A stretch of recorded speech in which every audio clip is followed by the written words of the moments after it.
iya kintu bita ikibaho ni ukuvuga abantu bashobora kuba bibanye ibintu bamara wenda umwe yibye uwundi ifaranga mu gushakisha umwe karahakana ngo ntazo nibye bakajana abantu bose muje tubajane umupfumu umupfumu agashusha umupanga akawushusha ugatukura nka kwa kundi kwiki akavuga ati ndacisha hejuru y'ukuboko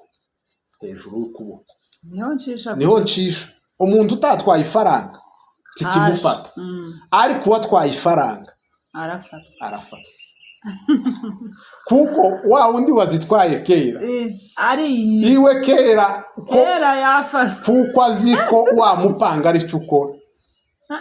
afite ubwoba baza baba bakeye bawucishaho wenyine kera akaba yatarutse ukabura mufasha hari n'abandi bigeraho bakemera bakavuga ati nije wazitwaye ni mumbabarire urabyumva rero niyo nari nkubwiye ngo ibintu byinshi muri ibyo twari tugiye tuvuga buriya ibintu abantu bizera twari tubikuye kuri ico wari uvuze ngo umuntu uzuhanura ari uko yamwoye inzoga ukamugurira agacupa ndavuga ati uwo si umukozi w'Imana